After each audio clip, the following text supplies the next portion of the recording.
ఒక breaking news చూస్తున్నాం. పల్లవి ప్రశాంత్కి Nampally court bail మంజూరు చేసింది. కండిషన్ బెయిల్ మంజూరు చేసింది. 15,000 రూపాయల పూచికత్తు, ఇద్దరి 15,000 పూచికత్తుతోటి బెయిల్ మంజూరు చేసింది. ఎట్టకేలకు పల్లవి ప్రశాంత్కు రిలాక్స్ వచ్చిందని చెప్పొచ్చు. దీంతో పల్లవి ప్రశాంత్కు మొదటి నుంచి కూడా బెయిల్ రాదని చెప్పి చాలా కథనాలు విన్నాం.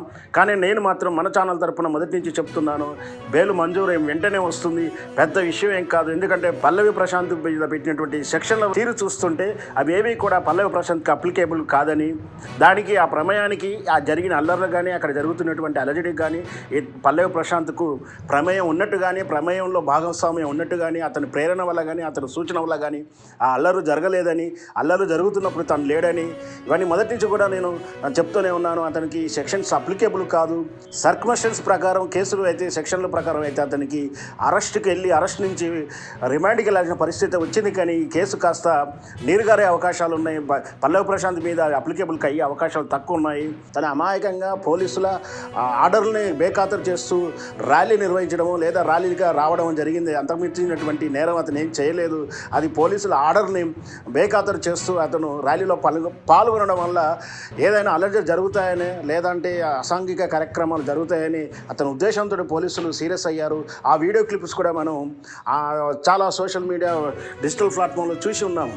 దానివల్లనే కేసు తీవ్రత పెరిగిందనే ఉద్దేశంతో అతను అరెస్ట్ చేశారని భావించవచ్చు.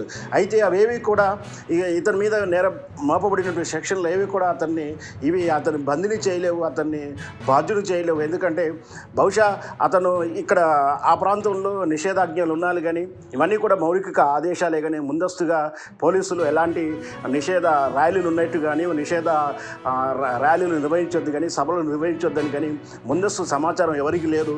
ముఖ్యంగా ఇక్కడ బాధితుడైనటువంటి పల్లవి ప్రశాంత్కి అక్కడ ర్యాలీలు చేయకూడదని కానీ, అక్కడ ఊరేగింపులు చేయకూడదని కానీ, అక్కడ జనం జమ్మకూడదన్న విషయాన్ని ఆయనకు తెలియదు. అప్పటికప్పుడు తాత్కాలికంగా పోలీసులు చెప్పినటువంటి సూచనలు ఆయన బేఖాతరు చేశాడని, అవి కూడా తనకు అవగాహన రాహిత్యం చేశాడని వాదన కోర్టు ముందు ఉంటుంది భవిష్యత్తులో. అప్పుడు అందుకనే ఈ సెక్షన్ నిలబడమని అని చెప్పేసి అనుకున్నది విశ్లేషించే తీరు మనకు తెలిసింది. మొత్తం మీద అయితే ఈ పల్లవి ప్రశాంత్కు బెయిలు రావడం, రైతు బిడ్డకు అన్యాయంగా జైలుకి పంపాల్సిన పరిస్థితి వచ్చినటువంటి ప్రజల్లో ఉన్నటువంటి ఒక సానుభూతికి ఈ బెయిల్ రావడంతో చాలామంది పల్లవి ప్రశాంత్ అభిమానులు సంతోషపడుతుందని చెప్పవచ్చు. ఎట్టకేలకు పల్లవి ప్రశాంత్ మాత్రం ఒక 48 గంటలు కూడా కాలేదు, కేవలం 24 గంటల్లో రిటర్న్ వచ్చేసాడు. మొత్తం మీద ఇప్పుడు తను వచ్చిన తర్వాత తన కార్యాచరణ ఎలా ఉండబోతుంది, కండిషన్స్ ఇంకా స్పష్టంగా ఏమేమి ఉన్నాయో కూడా తెలవాల్సిన అవసరం ఉంది. వీలైతే ఈరోజే ఆ ఫార్మాలిటీస్ పూర్తి చేస్తే బహుశా రాత్రి వరకు వస్తారనుకున్నాం. కానీ బహుశా ప్రాక్టికల్గా ఇవన్నీ లీగల్గా కొన్ని సమస్యలు ఉంటాయి, ప్రాసెస్ ఉంటుంది. కాబట్టి బహుశా రేపు ఉదయం పల్లవి ప్రశాంత్ రిలీజ్ అయ్యే అవకాశాలు ఉన్నాయి. కేవలం పల్లవి ప్రశాంత్ అతని తమ్మునికి కూడా బెయిల్ వచ్చిన సమాచారం ఉంది. అతను ఒక్కడికి వచ్చాడా, ఇద్దరికి కూడా వచ్చాడా, మిగతా నిందితుల పరిస్థితి ఏంటి కూడా ఇంకా తెలియాల్సి ఉంది.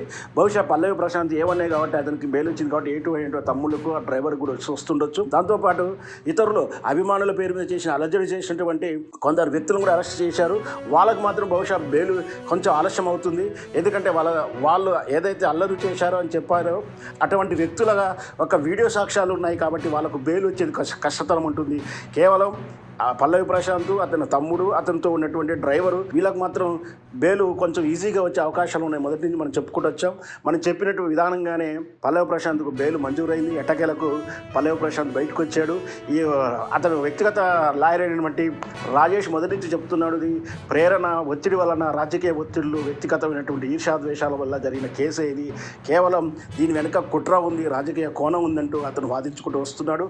బహుశా ఉన్నత న్యాయస్థానం గారి దగ్గర కూడా అదే వాదనలు చెప్పి ఉండొచ్చు, కన్విన్స్ చేసి ఉండొచ్చు. మొత్తం మీద కేసు యొక్క సెక్షన్ల తీవ్రతను బట్టి, కేసు స్టడీని బట్టి వెంటనే ఆయనకు బెయిల్ వచ్చింది. అందరూ సంతోషపడుతున్నారు. పల్లవి ప్రశాంత్ అభిమానులు, ఇటు బిగ్ బాస్ అభిమానులు అందరూ కూడా సంతోషపడుతున్నారు. మరి వేచి చూద్దాం. పల్లవి ప్రశాంత్ రేపు ఉదయం వచ్చిన తర్వాత ఆయన ప్రెస్ మీట్లో అతను ఏం తెలియజేస్తాడు. వాస్తవానికి అయితే అతను మొదటి నుంచి కూడా చెప్తున్నాడు, ఒక 5 వ్యక్తుల వల్లనే ఇదంతా జరుగుతుంది, నన్ను బ్లేమ్ చేస్తున్నారు, కావాలని నన్ను డీగ్రేడ్ చేస్తున్నట్టు. ఆ 5 మీద అతను ఏ విధంగా కామెంట్ చేయబోతాడో రేపు ఉదయం వేచి చూద్దాం.